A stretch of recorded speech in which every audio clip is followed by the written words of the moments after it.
wasn't gonna go. Sorry. Just we so you got know. going. You're now on tape.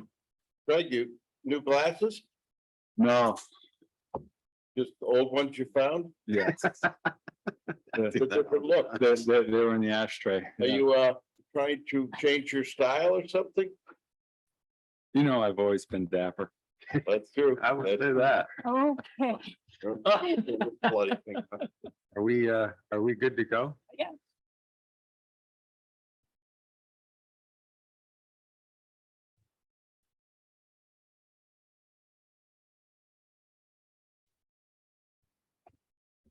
You're live on YouTube now.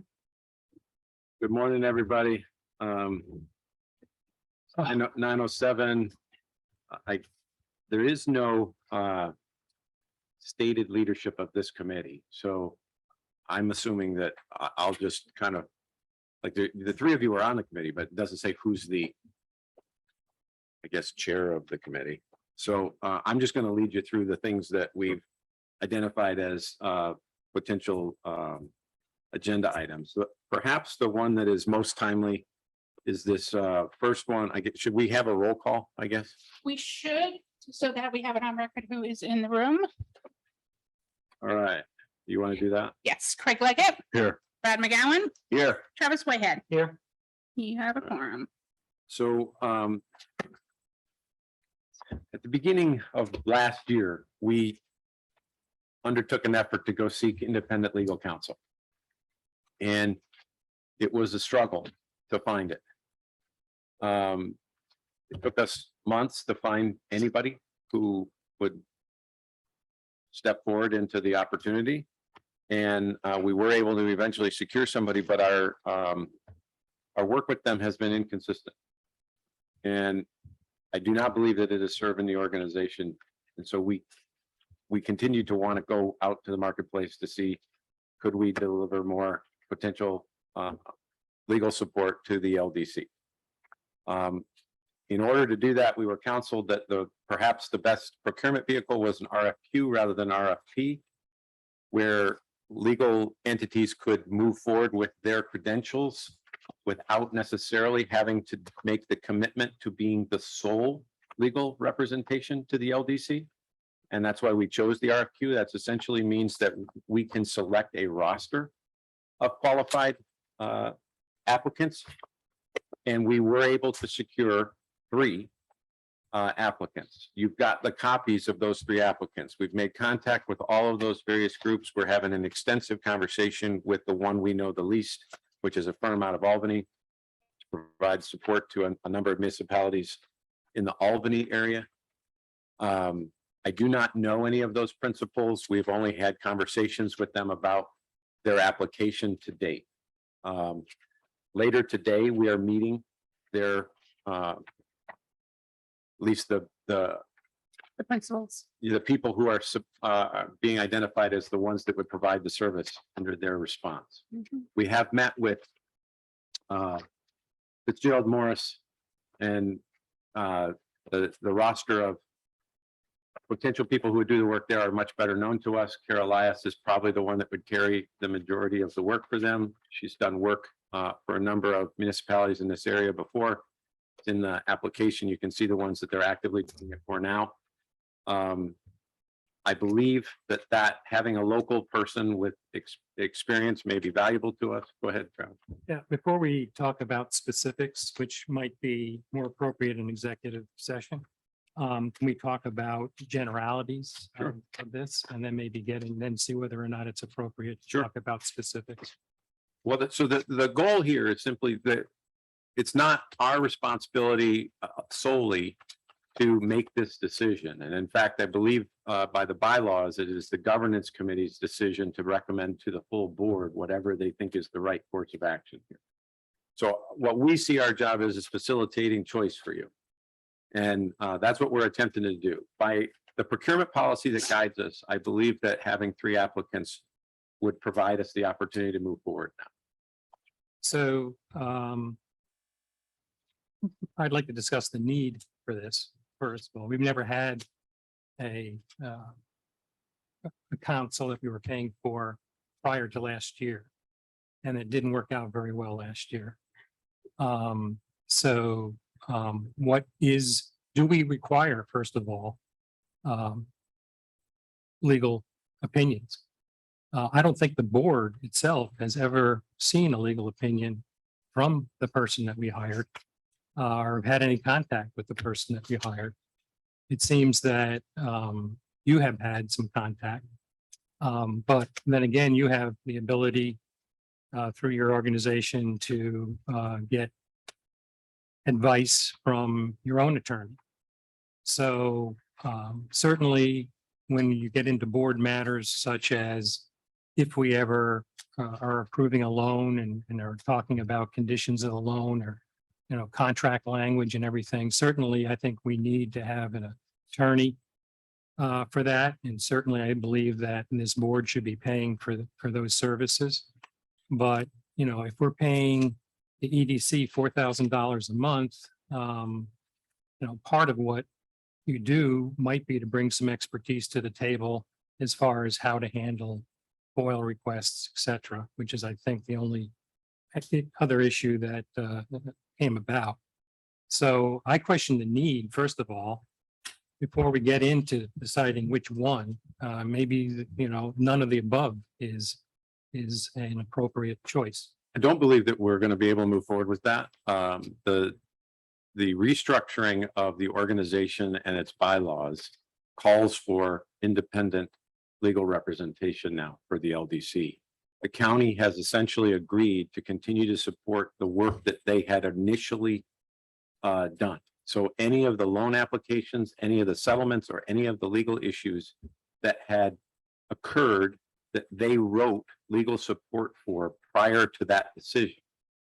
Now, what has occurred during that period of time since that decision was made to seek legal representation has been that there have been challenges, not just FOIL challenges, but challenges in terms of things like harassment or ethics that have come up that the county has not agreed to accept and has not represented the LDC on. That is what the attorney that we currently have has been tasked with. And we can talk about the service that we've provided. I'm happy to do that. Perhaps, as you say, it may be appropriate in executive session to do that. But we clearly do have matters that the county has opted out of that the LDC will have to address. To be clear, the EDC has spent more than $10,000 on legal support for the LDC in that period of time. And I'm not seeking to have this organization redress that. If it has to do with FOIL or our administration of it, clearly our attorneys are the ones to do that. And in the absence of any clear legal advice when we were not able to get it on the other issues, I at least asked for general guidance from those. Again, I'm not asking that the LDC foot the bill for that. So you'll never see any of those bills to our attorney. But I would like to say that at that point, I don't know that you're getting everything that you need, because that is, as you say, clearly coming through the EDC, and it is not a direct representation to the board. I would like to redress that. I would definitely like to make sure that you have access as a board to whatever legal resources you think are appropriate. At a minimum, you need it for deals going forward. It's not something that the county has agreed to do. If we had a new application right now, we would not be able to move it forward because we wouldn't have anyone to do the legal work on behalf of the LDC. So I agree that we need legal representation when it comes to contracts. So we haven't had a contract in 2 years. So, it seems that, that could be questioning why we need to have somebody, right off the bat. The other thing is, the only other significant issue I think that you addressed had to do with FOILs. Is that true? We have had specific complaints about members of the LDC that have come into the LDC. We have an ethics complaint, we've had a harassment complaint, and we've had several FOILs. I am not talking about the FOIL. So when you say you had this information come in, I know I have asked for to know what that information might be. And I've been denied that information, which then forced me to file a FOIL request, which was eventually fulfilled. And then another one, which has never been fulfilled. And I still believe it's probably past time now that I could take you to court, but I think I could take you to court based on what my request was and the lack of a response to that. So, I believe that a lot of the problem has to do with, the initial response to a question. And, I think that you should be better able to go ahead and say, yeah, when this fellow is asking about how the EDC or CEO or other members are performing their jobs, that's not a FOIL request. That's part of his fiduciary duties. And, we'll do that. Or when someone is accused of one thing or another by the public, when someone makes a statement, the person, at least, that's the subject of that statement, should be aware of what that statement is. And those are my two complaints that I had last year. First off, I was asking about what forms have been filed by other members, or were they current, or and I was ignored on that. I had to file a FOIL request, and then I got the information. I was most upset that I was ignored on that. Then, secondly, when there were aspersions cast against me, an ethics complaint, I was told that I couldn't know what those are. And, that to me, it goes against, and I filed a FOIL even for it. I should have had to, but I did file a FOIL. In either case, I should have gotten that information, did not. I can't adjudicate. I never your said- concerns here, Travis, but I what I never can s- say is I getting never, an excuse attorney. me, Getting an attorney will excuse help you me. get it. Hang it, but So now that you've interrupted me, I don't really know where I was going on this, but I do believe that a lot of this problem has been self-inflicted. And we do need to stay out of the courts, and we do need to allow the board to perform their fiduciary duties, which includes understanding what the public has to say about our performance and the performance of other people in the organization. And no, I don't know why that I've been stonewalled in the past for information like that. So you may speak. not that I'm directing this or anything, but I guess a couple simple things. One, we are the grievance board. So I really, in trying to understand this, and I'm just a simple mind, and I'm always told that, I really, if these complaints come in, shouldn't they come to us, That. even if they're addressed to us? I mean, or the grievances or the foils or what are one of us. Shouldn't this also be able to come to this board? This is like probably one of our first grievance meetings we have, and I'm kind of excited. And all Linda's emails reminding me to be here. But let me just remind you that last July was when that was filed, and we did convene this group.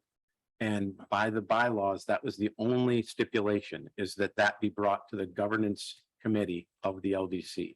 The governance committee of the LDC at that time referred it to their legal counsel. Their legal counsel has not finished that review. So you are sitting in abeyance based on the legal guidance that we got. At no point was the EDC the one that were making these decisions. In fact, I am reticent to do it. It's not appropriate for us to deal with the matters that are brought to the board for board action. So this is the situation I'm trying to rectify here. I'd like to bring us additional legal representation so that we can bring not only the issues that we have to closure, but any future issues in a much more expeditious way. I think it is really important to understand what we've done so far is followed the rules of the organization. But the support that we currently have is not proving sufficient. We're not able to move through them. In some ways, it's good that we haven't had any applications because I don't know how we would currently deal with them.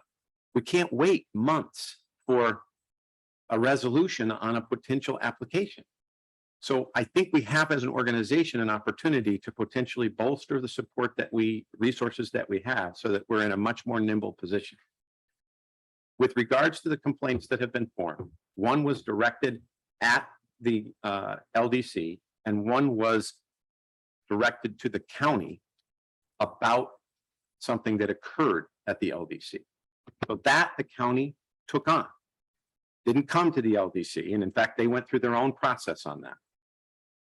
In terms of the one that was brought to the LDC, it is still sitting there unresolved, which I believe is something that is in all of our interests to try to address. And Travis, I want all the information to be provided to you and everybody else that wants it.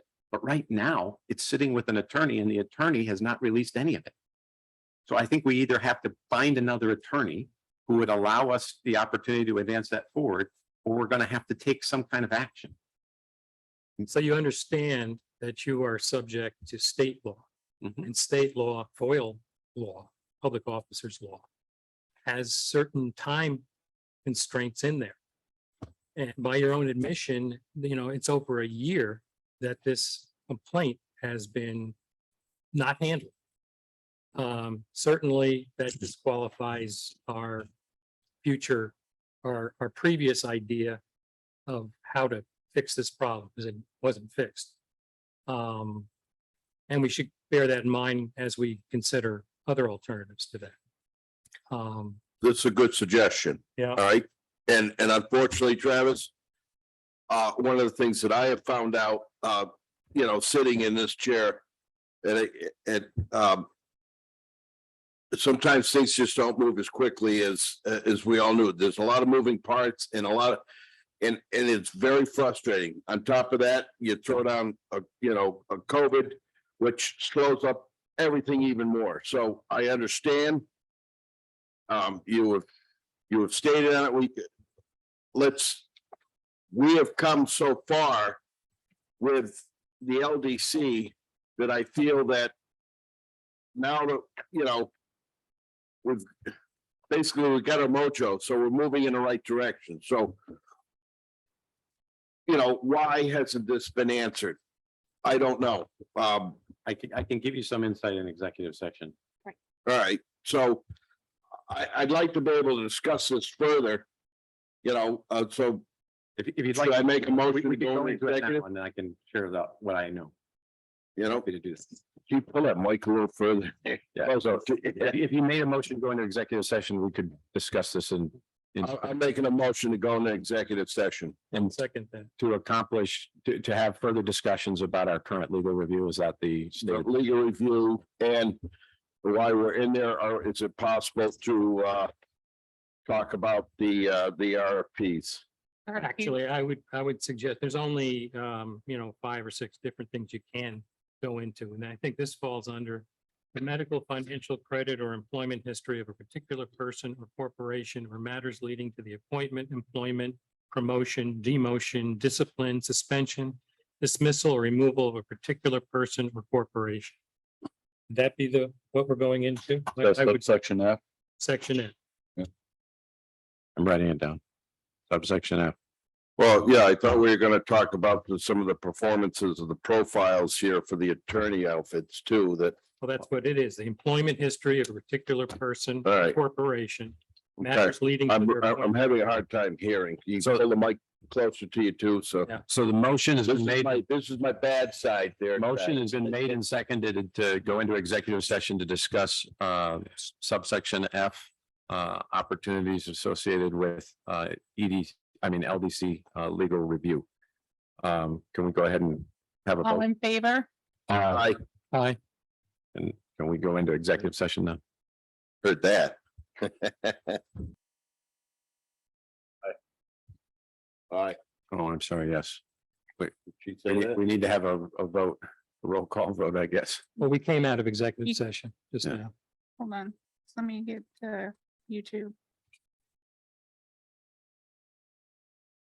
We eyed it. Yeah, I heard you.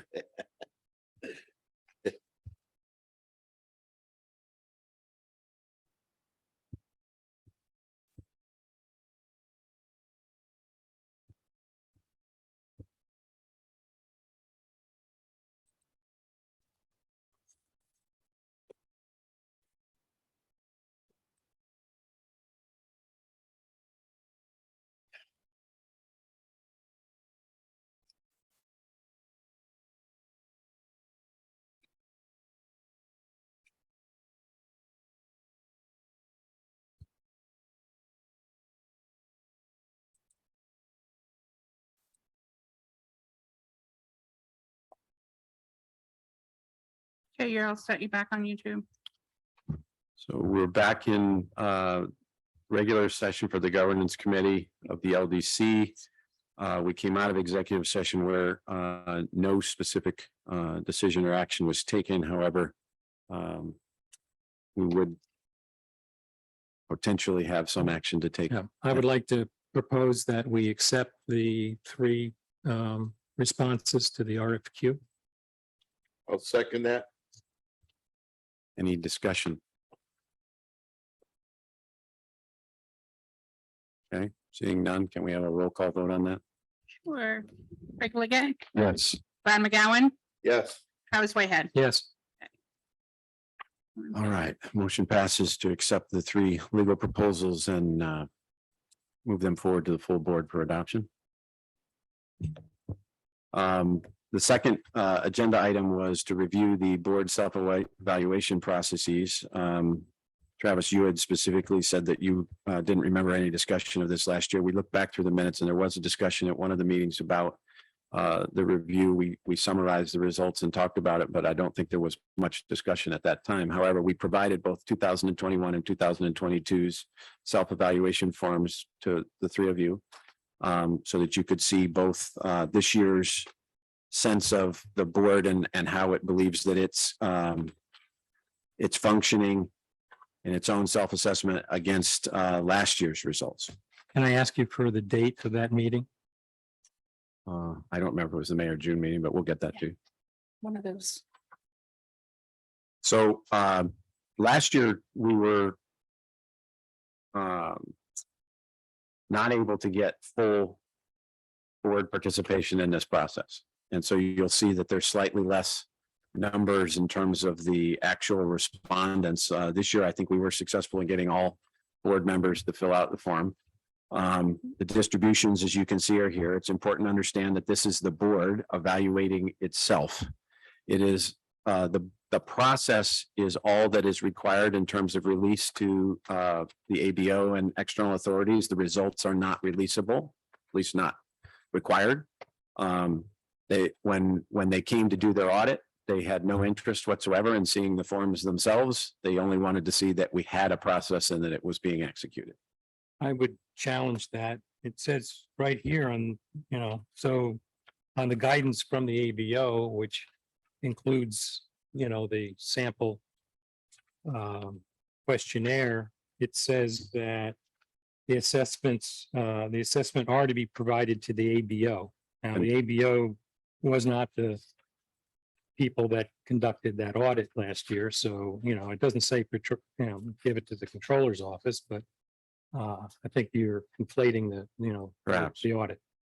So, it says you're required to. And it is part of the package that we submit every year. My point, though, is that there's never been any back push from any of the organizations, whether it's the APO, the state controller's office, any entity that either oversees or audits us for specific insight to what you respond here. This is your process for your decision making. It is not designed for them to take they don't look to see whether or not this group thinks that a particular area is not performing well. They want to know that you yourself are looking at that. And so I offer that to you simply because whatever action is appropriate is yours to take. I don't believe it's appropriate for us to suggest that you do anything here. However, we do look at this to see whether or not there's anything that we could potentially do that would help you, and if I look, for instance, in some of the areas where there's not always 100% consensus, one of those things a lot talks, it both particularly last year, but this year talks a lot about the way that we govern and communicate in this group.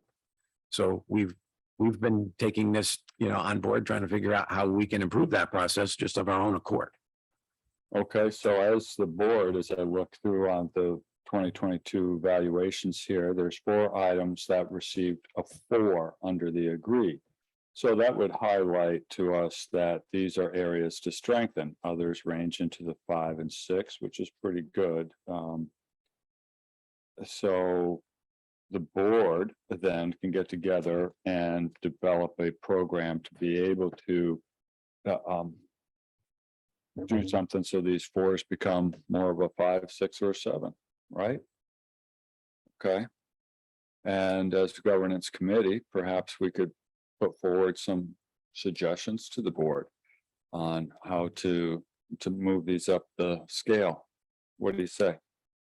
So, I would say again, when referring to how the ABO tells us we should be conducting this, is that the annual assessment is a reminder to each board member of their duties, why those responsibilities are important, and whether they are performing those duties appropriately. And it goes on to amplify that. And but I think one of the important things there is that each board member, so right now we're only 3 out of the 7. So to get into extensive discussions here on anything would be counterproductive because it probably should be held with the entire board. But I believe that with the entire board, each question, particularly those where there's disagreement, should be read and understood. And then, people could volunteer why they feel that there's some disagreement on what that statement is. And that should be done with the full board. What board or the committee, usually that's why you have committees, is to do some of the groundwork. So I just read to you what the ABO is saying, each board member, okay, it's for their benefit. So Right, if I were to go ahead and do something here, we were to do something here, it doesn't benefit the other 4 people. well, we need to take it to the full board and we'd inform them. We're the workhorse. Okay. So if you want to have all this discussion here and have it again, we can, it's fine with me. Exactly. That's what it would be, but I think it could shorten up the discussion as a full board. If we put forth, for example, let's take the first one that scores a 4. The board sets clear and measurable performance goals for the authority that contribute to accomplishing its mission. Okay, so that's got a 4 on here. We need to increase that. So how do we go about setting clear and measurable performance goals? What if we set for a meeting every November to look over of what we have accomplished and what we'd like to do, and write up something on those performance goals of what we hope to achieve. For example, we hope to have 3 new loan applications for the 2023, and that and for accomplishing our mission, let's put them out, specifically, and create X number of jobs. Then the next one, individual board members communicate effectively Let with me executive stop staff. right there, and talk about that one for a second. So it says the board sets clear and measurable performance goals for the authority that contribute to accomplishing its mission. Agree, disagree, whatever. Can you tell me that when we filled this thing out, that what our clear and measurable performance goals are. Silence, because we do not have any clear and measurable excuse me? There are bylaws. No, they're not. Yes. Well, tell me what they are in the bylaws then. Well, give me a copy of the bylaws. I don't have them in front of me. Well, I don't have one in front of me either. Okay, then tell me why they're not in there. If you don't have them, I don't have them. Travis?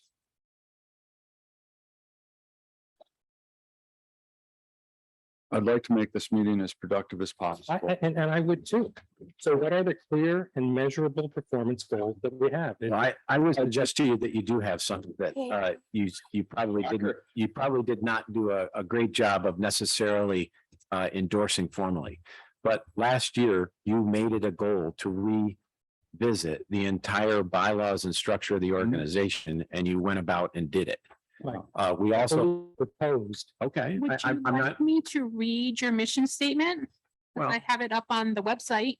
I think you could find some of that language there for sure. The purpose of the LDC is to provide new jobs, keep existing jobs, broaden the local tax base through supplemental financing, e.g. gap financing or lender of last resort, while providing the funding necessary to leverage private sector investment and to provide assistance to make available funding mechanisms for improvement and upgrades to those low to moderate income households in Warren County. And did we do anything measurable to any of those goals? Well, look. Did we advertise our services? No, I don't believe we did, but Did we what? We do. Advertise our services. We maintain an active website, social media presence. We're providing reports to the public quite regularly. We're on YouTube every single month. I think we are following what I would consider to be probably the majority protocol for services that come from the county. how many jobs did we create? But we report on that every single year. I don't know that we created any net new. However, I think we maintained the loan portfolio of those that were already there. So in the year, there were zero Well, Zero. loans, zero new jobs, yeah, that's, zero proposals to consider. I think we review this every single month. I don't think there's any attempt whatsoever to not both be transparent about that and also discuss it. We talk about it a lot in the meetings as to why we do or don't have deal flow, what feedback we get from the banks, what feedback we get from potential applicants. We But make that a function of the public record. Also, in the mission statement, it does say, keep existing jobs. So in the loan portfolio, those people are keeping their consistent jobs. So the LDC is doing, and ADC is doing what they're supposed to be doing. But I also want to be clear that as your contractor, whatever you believe to be the appropriate goals, we would endeavor to try to support. So if you set numeric goals that you would like to measure yourself against, then we would report against those. right. It's just not appropriate for us to determine them for you. So would it be appropriate to say that since we are funded by the taxpayers, that we would provide the taxpayers a net benefit? There's a cost to have this organization. It's definitely in excess of $4,000 every month. We should be able to bring and measure that much improvement, in new jobs or any other thing that we are permitted to do, so that, we can feel good about saying we're doing something that is benefiting the taxpayer, not just spending their money. That's a goal. I think as the board chose to articulate that in some goal format, I think it would just be appropriate. And that would be measurable. I would suggest to you that we talk quite regularly in the board meetings about what is contributing to demand for our services. And I don't know that it serves you to write a goal that you would have a very difficult time achieving, given the data that is being presented to you. That the vast majority of businesses are seeking grants rather than loans. during that period of time, to then set us objective goals saying we would like to convince businesses or have applications for loans when there's grant money available may not actually be perceived as a service to the community at that moment I in time. agree. It's also important to understand that the organization exists longer than a given year. Its loans are multi-year. Its life cycle is now in its third decade. So the continuity of the organization is also of value. To somebody who took a loan 3 years ago, it's still valuable to them today that this organization existed so that they were able to access the capital when they needed it. I think it will be that way 2 years from now. I do believe that the deal flow ebbs and flows. It does not move in a linear path. However, that's just my advice to you. Whatever goal you want to set, we will measure and report against. Okay, I have a list here.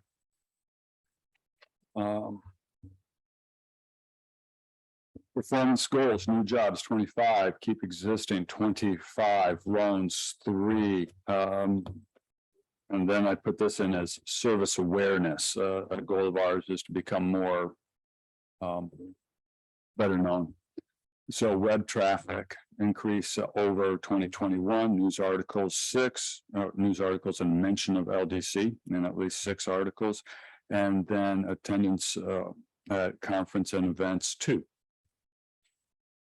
The only thing I might suggest adding to that list is your continued exploration of other forms of assistance that may be appropriate for the LDC to offer, which I think you have committed significant time to, and I believe there's demand for.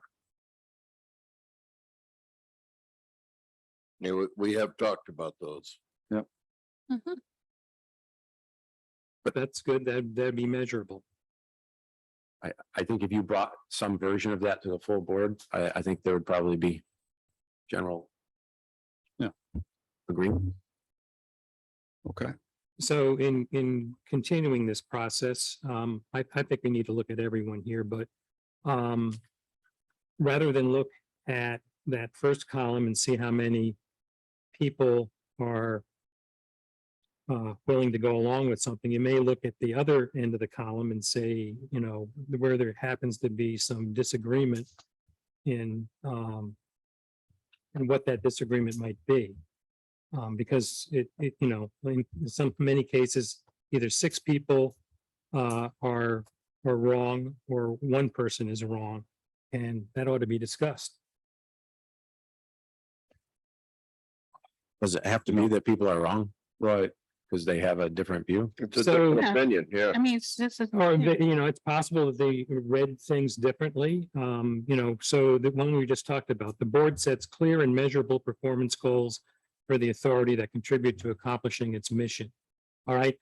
Maybe many people think that, you know, like Linda suggested, we just have to read our mission statement and, you know, but that's not clear and measurable. And that was just now, and that was perhaps the reason why 1 person disagreed with that statement. And I Okay. think we just corrected that by saying, yeah, you know what, we don't have any measurable performance goals, and maybe we ought to set them, whether we make them or not. At least we have something that we're measuring.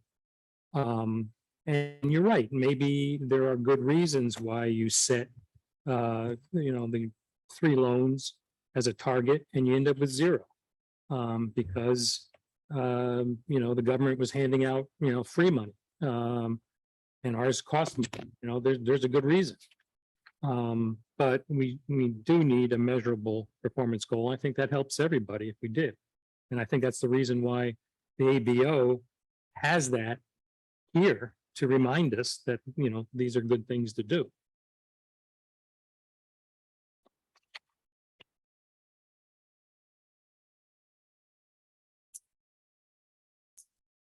Do you want to continue going through each one? We're going to have this discussion to some degree with the general, with the full board. That's right. Do you want to go ahead and talk about it more now? Jim, how's your schedule? Well, I mean, I'm sure we all have things. We scheduled this meeting because people were unable to come after 10 or 11 o'clock, but I want to be clear here, though. I suggest to you that you are on a path. And I think treating these things like one meeting is going to change the course of the way the organization has managed itself for many years may not be the most realistic approach. In the past year, you've completely reviewed your bylaws and you've completely changed the structure by which you get outside support for things like legal guidance. Those are significant. You've also significantly expanded the scope of at least things that you're willing to explore as potential funding opportunities. I do believe you're on a path that provides you with, not only more places to set goals, but also to deliver more value. I don't think that it's appropriate for us to tell the public that we fixed it because we looked at the thing and we added 4 goals. I think that's a step. And my suggestion to you is that you just do this in an ongoing way. Maybe if you want to bring to the full board not only this resolution about the legal representation, but also a suggestion towards some clear and measurable goals for this year. And then you endeavor to have another meeting to take on another piece of this and suggest that to the board. That may be more digestible and it may be more appropriate to the ongoing arc of continued improvement for the organization than rather trying to bring them every potential thing that we could objectify in one meeting. I think that may be very difficult for the board to absorb in one meeting. So along those same lines, usually there's an agenda item at the very end of the meeting about discussing our fiduciary responsibilities, and it's been neglected recently. Perhaps we ought to take 2 of these questions or 3 of these questions each time, just read them and get a just general feeling for, do we think we're doing these things? Do we think that these things are things we should be doing? And anyhow, that's bite size compared to, yes, going through a struggle of looking through a dozen of these things and people getting sick and tired of, I think there would be acceptance of that. I think that's a good suggestion. But by the way, we were the ones that proposed the idea of adding that fiduciary responsibility as a way of starting this kind of conversation. Because what we were trying to do is to get everybody to remember that we're here for a reason, and that reason comes from you, and we are your executor of it. That's why you don't hear us talk during that period of time. So I encourage you to exploit that part of the agenda more fully.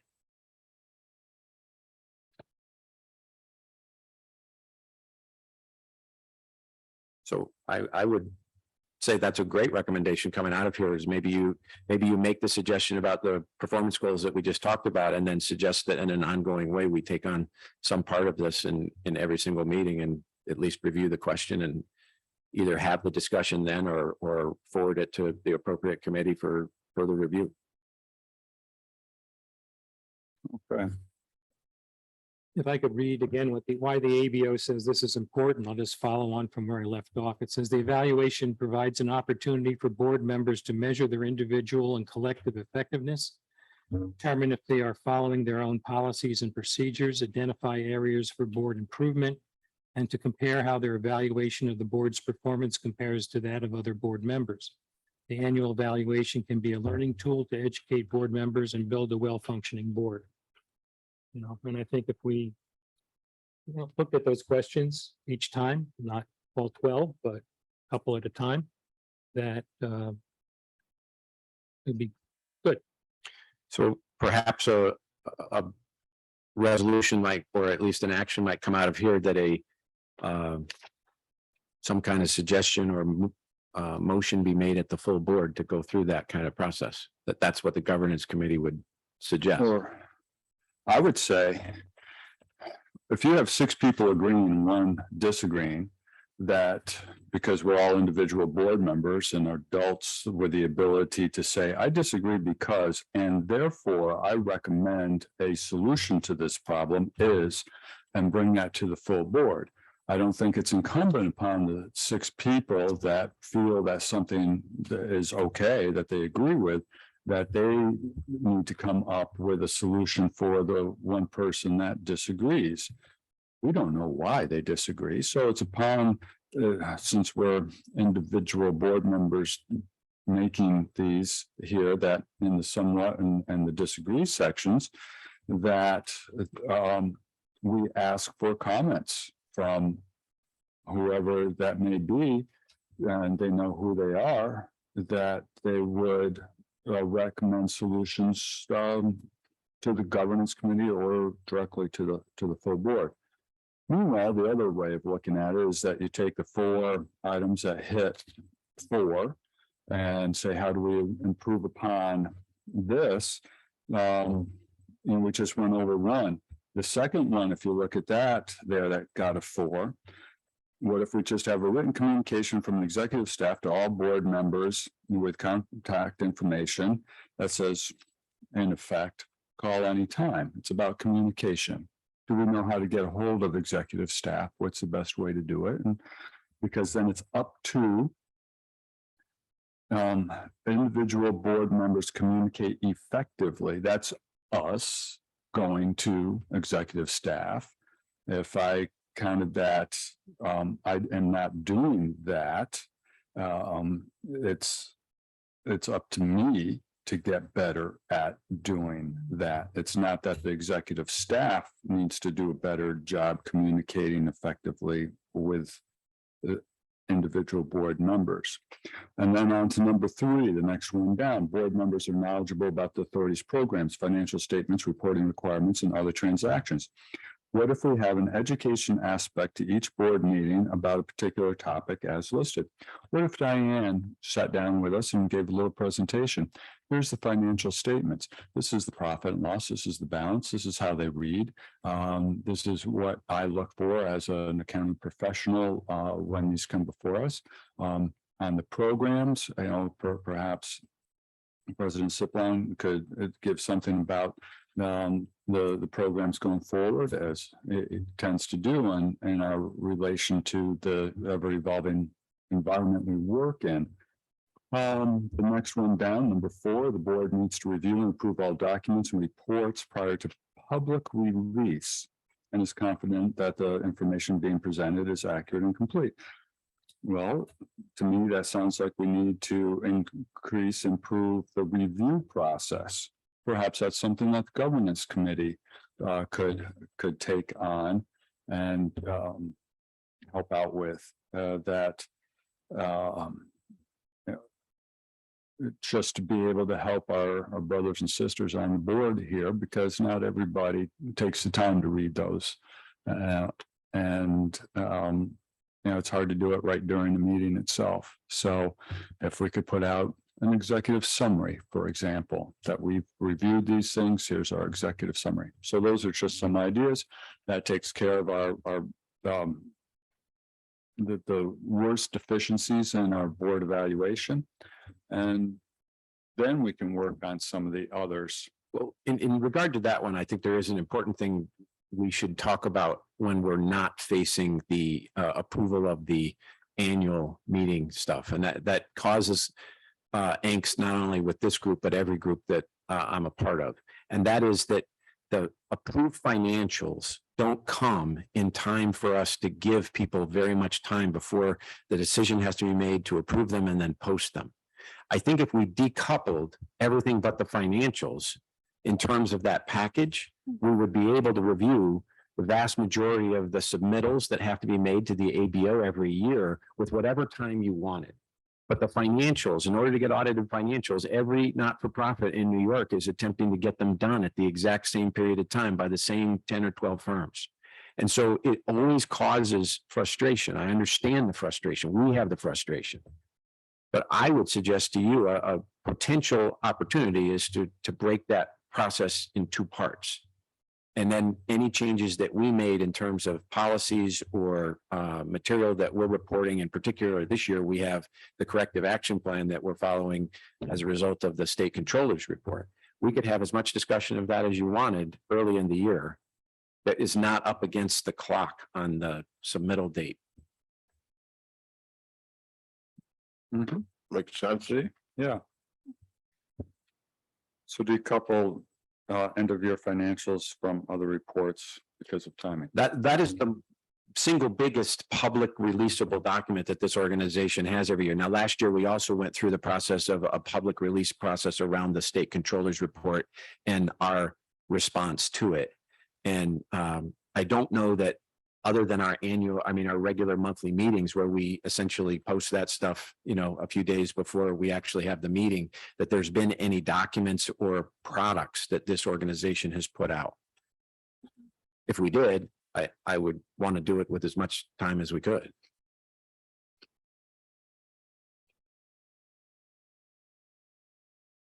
So what's the governance committee's desire here? Do nothing, or perhaps, or write these up. Linda, is this on a recording, so I can give you this sheet if you want. Or if there's any other suggestions, any other discussion, but and present these ideas as food for thought to the full board at our next meeting. I just, my own take is I like Travis's idea of doing this in pieces, and you could submit, for instance, some of those ideas when that particular item was the one being discussed. I do worry for those people who are not deep in this, their ability to absorb too much of it at once. That's just my own personal take, having worked with them for 2 years, is that there's a certain amount of time that every board member here is dedicating to this particular thing. And I think asking them to read through a ton of stuff and make a lot of decisions in one meeting is not likely to be as productive as breaking it into smaller pieces. Yep. But we have time. I like the idea of working at a couple at a time. I think we started in the right direction with Director Leggett, bringing up some ideas. I'm, happy. Happy with that. But that's just my opinion. I think Travis brings a lot of good process ideas. He has since he came here, there are a lot of ideas that have manifested themselves in the way that we work. And so I'm a full supporter of the idea that an ongoing review of how we function and whether we can function better is a good process. You happy, Travis? I'm always happy. That's what I thought. So what I would suggest is that the governance committee have some kind of decision that they would like to present to the board, that you come to some wording agreement in terms of what it is you'd like to suggest to the full board. Because you've definitely reviewed this, but I think the activity associated with that might be that we'd like with the full board to review these items, 2 or 3 at a time at the end of each meeting for discussion about how we might improve. That's a possible suggested action. Yes. So there's 16 items here, and if we do 3 at a time, it's going to take us 5+ months. Yep. I think maybe we should take 3 at a time, and at the end of the meeting. 3 at a time? I thought you were only going to discuss the ones that are 4. Well, Yeah, I think you. I'm we- just we- asking them all. I mean, we should hit them all. We should hit them all. It's which Right. ones, how and when, and But right now, I think we ought to take the 4s and address them first to get those scores up. Yeah, because I'll need to know which direction you guys want to go in to have them added to the board meeting. If you were going to go that way, given that the conversation is going to be rich, I might suggest that you take those 2 at a time, just because there's going to be a lot of back and forth on that. But, you could take 2 meetings to get through the ones that have the greatest dispersion of results, and then the others could perhaps go more quickly. Right. And then we'll start at the top and then work way down. But again, this motion's got to be yours. Mhm.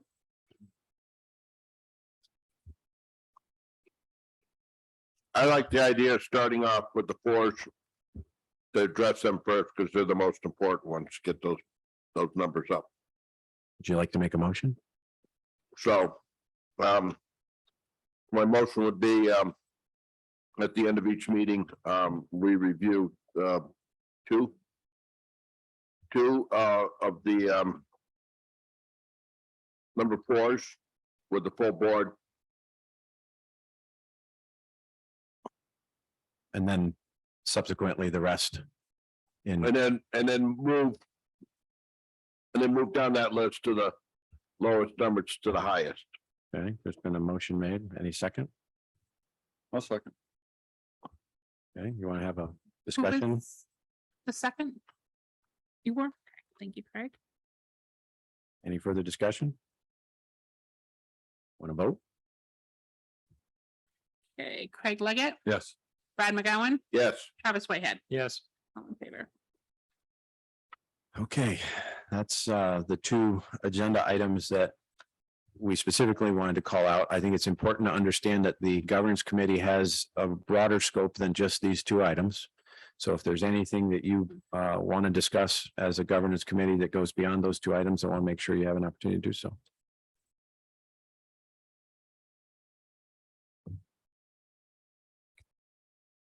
Seeing none, If not, then motion to adjourn perhaps. motion to adjourn. and do I have a second? Second. Craig, all in favor? Aye. aye. Right. Thank you. Good meeting, everybody.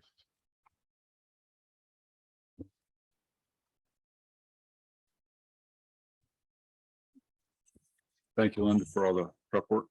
Oh, you're welcome.